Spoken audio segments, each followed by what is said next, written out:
जय हिंद, जय भारत, वंदे मातरम। साथियों, आप देख रहे हैं फौजी न्यूज 24 और मैं महेश चौहान भिवानी से। भिवानी के उपायुक्त माननीय श्री महावीर कौशिक जी के दिशा निर्देश पर आज भिवानी के पंचायत भवन में किसी भी आपात परिस्थिति से निपटने के लिए वॉलेंटियरों को एक प्रशिक्षण शिविर लगाया गया। इस प्रशिक्षण की सबसे अच्छी बात रही कि इसमें पूर्व सैनिकों के साथ साथ एनसीसी कैडेट्स, एनएसएस के कैडेट्स, वॉलेंटियर्स और भी सिविलियन वॉलेंटियर्स भी काफी मात्रा में पहुंचे। एनडीआरएफ की टीम ने भी बताया कि किस प्रकार से आपात स्थिति से निपटा जा सकता है। पूर्व सैनिक भी वहां पर अच्छी खासी संख्या में पहुंचे। जिला सैनिक बोर्ड से भी भिवानी का भी रैप वहां पर पहुंचा। तो आगे की वीडियो में देखेंगे किस प्रकार से क्या उपायुक्त महोदय ने बताया और कितनी भीड़ इस ट्रेनिंग में रही। तो आप इससे अंदाजा लगा सकते हैं कि युवाओं में देश प्रेम का कितना जोश है। वीडियो को अंत तक अवश्य देखें और यदि आपने चैनल को अभी तक सब्सक्राइब नहीं किया तो चैनल को सब्सक्राइब करना ना भूलें। देखिए आगे यह वीडियो। आपके अधिकारीगण Shri Mahesh Kumar ji, SD Bhiwani, Shri Anil Kumar ji, city magistrate Bhiwani, civil surgeon office से डॉक्टर जितेन गुप्ता जी, एनडीआरएफ से अधिकारीगण, एनसीसी से जो एक्सपर्ट्स हैं वो, इसके अलावा जो वॉलेंटियर्स हैं, एनसीसी से वॉलेंटियर्स हैं भारी संख्या में, एनएसएस वॉलेंटियर्स हैं, नेहरू युवा केंद्र से हैं, ex-serviceman, scouts, sports person, media से छायाकार और पत्रकार बंधु। सबसे पहले तो मैं आप सभी का आज के इस ट्रेनिंग सेशन में जिला प्रशासन की तरफ से स्वागत करता हूं और सबसे पहले आप सभी को बधाई देता हूं कि हमने उम्मीद नहीं की थी कि इतनी भारी संख्या में जो वॉलेंटियर्स हैं वो आएंगे और वॉलेंटियर्स में इतना जोश होगा। तो इसको देखते हुए, आपके जोश को देखते हुए हमें बहुत खुशी हो रही है और इसके लिए मैं आपको बहुत बहुत बधाई देता हूँ कि बच्चों में इतना जोश है। आज के प्रोग्राम के लिए एक तरह से एक दिन का नोटिस ही था, कल ही हमने प्लानिंग की थी। धन्यवाद।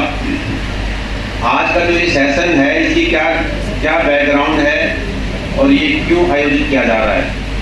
तो एक तरह से जो एडवर्सरी पावर्स हैं हमारी वो तीन है। पश्चिम में पाकिस्तान है और हमारे उत्तर में चीन है। और अगर हम इतिहास देखें, कवालियों ने आक्रमण कर दिया था और कश्मीर को एक तरह से छीनने का प्रयास किया गया था। उसके बाद चीन के साथ 1962 में जो हमें युद्ध लड़ना पड़ा, उसके बाद 1965 में, 1971 में और 1999 और जो पैरामिलिट्री फोर्स, देश के अंदर जो आंतरिक सुरक्षा है वो जो नागरिक हैं उनकी जिम्मेदारी हो जाती है।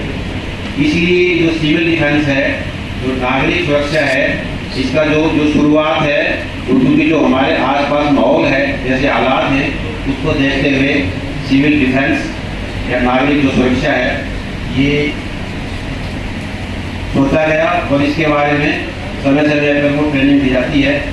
तो आज हमने जो युवा हैं, एनसीसी के हैं, एनएसएस के हैं, एनवाईके के हैं, एक्स-सर्विसमैन हैं, जो हमारे समाज का अहम हिस्सा हैं, उनको एक तरह से जागरूक करने के लिए आज का हमने ट्रेनिंग सेशन ये रखा हुआ है कि अगर ऐसे कोई हालात बन जाते हैं तो हमें अपनी सुरक्षा कैसे करनी है और समाज में जो नागरिक हैं उनको हमने कैसे जागरूक करना है, कैसे उनको सुरक्षित रखना है। आपको मालूम है कि वर्तमान में जैसे हालात थे उसके दृष्टिगत जो नागरिक सुरक्षा है, जो सिविल डिफेंस का इशू है वो बहुत इम्पोर्टेंट हो गया है। तो उसी के दृष्टिगत आज हमने ये यहाँ पे प्रशिक्षण रखा है वॉलेंटियर्स के लिए। जो सिविल डिफेंस के वॉलेंटियर्स हैं उनको हमने परसों एक ऐप के माध्यम से रजिस्ट्रेशन करवाया था और हमें इतनी उम्मीद नहीं थी कि युवाओं में इतना जोश है देश के प्रति, समाज के प्रति। तो इतनी भारी संख्या में आप देख रहे हैं कि आज यहाँ एनसीसी के एनएसएस के एक्स-सर्विसमैन और स्काउट्स और नेहरू युवा केंद्र के जो स्वयं सेवक हैं वो यहाँ पे आए हैं। तो उनको जो सिविल डिफेंस है, नागरिक सुरक्षा है, उसकी ट्रेनिंग दी जाएगी। इसके लिए सिविल सर्जन ऑफिस से एक्सपर्ट्स हैं जो उनको मेडिकल एड के बारे में बताएंगे। फायर विभाग से हैं जो आग लगने पर आग को कैसे बुझाएं उसके बारे में बताएंगे। और एनडीआरएफ से हैं जो आपदा, किसी तरह की कोई आपदा आ जाती है उसके बारे में बताएंगे।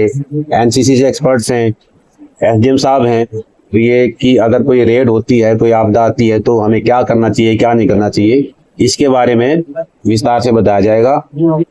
और इसके बाद ये तो जो शिविर हमने रखा था ये आज मुख्यालय स्तर का था। इसके बाद जो बाकी सब डिवीजन है तो शाम सिवानी और लोहारू, वहाँ पे भी ऐसे ही प्रशिक्षण कार्यक्रम रखे जाएंगे ताकि पूरे जिला में हमारे पास जो सिविल डिफेंस वॉलंटियर्स हैं उनकी एक टीम तैयार हो जाए और ताकि किसी तरह की अगर कोई आपदा आती है तो उसका हम मुकाबला करें। सर, भारत और पाकिस्तान में जिस प्रकार है ये एक बहुत पुराना इशू है और जैसे मैंने जो हिस्ट्री बताई है, हमारे देश के तरफ दोनों तरफ एडवर्सरीज हैं जो देश के हितों के खिलाफ अक्सर काम करते रहते हैं।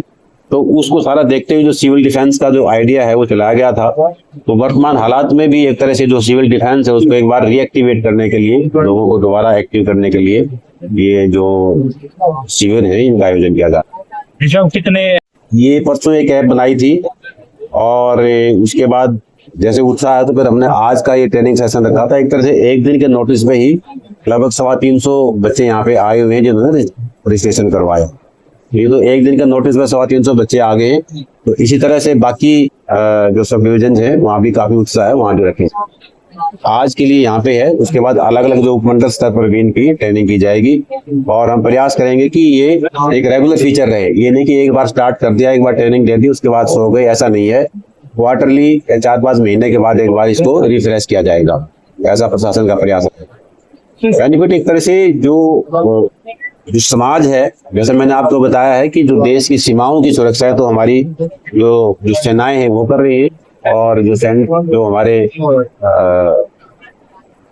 फोर्सेज हैं वो कर रही है। लेकिन जो समाज के अंदर भी समाज है, वो जो नागरिक हैं वो जागरूक हों कि किसी तरह की अगर कोई आपदा आ जाती है तो अपने आप को कैसे सुरक्षित रखें और जो जीवन है उसकी कोई हानि ना हो और जो प्रॉपर्टी का नुकसान है वो कम से कम हो, मिनिमम हो और लोगों को एक तरह से अपने बचाव के बारे में सारी जानकारियां हों कि अगर कोई आपदा आ जाती है, अगर कोई आक्रमण हो जाता है, रेड हो जाती है तो हमें अपना बचाव कैसे करना है, इसके बारे में लोगों को हम आज ये प्रशिक्षण देंगे। उसके लिए हम ऐसे वॉलंटियर तैयार करेंगे ताकि समाज में जाकर बाकी लोगों को भी बताएंगे। वॉलंटियर्स जिनको जिला प्रशासन द्वारा बुलाया गया है, इसके लिए मैं जिला प्रशासन का धन्यवाद करना चाहूँगा क्योंकि काफ़ी हद तक वो चिकित्सा क्षेत्र के काम में सुगमता लाने के लिए आप लोगों को प्रशिक्षण दिया जा रहा है। डीपीआरओ साहब ने आपको बहुत बढ़िया चीज बताई, आपदा। आज आपदा के मायने युद्ध है और एक टाइम में आपदा और आमदन में से आप लोगों का एक बहुत ही बेहतरीन रोल अदा किया जा सकता है क्योंकि इतना बड़ी स्वास्थ्य सेवा नहीं है कि वो हर जगह, हर टाइम, हर आदमी को उपलब्ध करवाई जा सके। आपका वर्ड यूज किया जाता है वो है ट्राइज। ट्राइज क्या यूज किया जाता है कि अगर आप कहीं पे खड़े हैं और वो 5 से 6 लोग, उनको किसी भी प्रकार की चोट लगी है या किसी भी प्रकार का उनको स्वास्थ्य की रिलेटेड कोई भी दिक्कत है तो सबसे पहले जो सबसे ज्यादा आहत है हमें उसको बचाने की कोशिश करनी चाहिए। अगर 5 और 6 के अंदर हमें दिख रहे हैं कि 2 ज्यादा आहत हैं तो हमें सबसे पहले उन पर ध्यान देना है, सबसे पहले उनको स्टेबलाइज करना है। आपने कोई पेशेंट गड्ढे में पड़ा है, कोई आसपास पड़ा है तो उसको उसकी हमने सबसे पहले ये 3 चीजें देखनी है जिसको हम ABC बोलते हैं, एयरवे, ब्रीदिंग, सर्कुलेशन। मोटा मोटा सा आपको बताऊंगा कि किसी भी आदमी के सांस नहीं आ रहा या उसकी पल्स नहीं है, पल्स के लिए कोई बहुत दिक्कत वाला काम नहीं है। आपके जिस तरफ अंगूठा है, अगर आप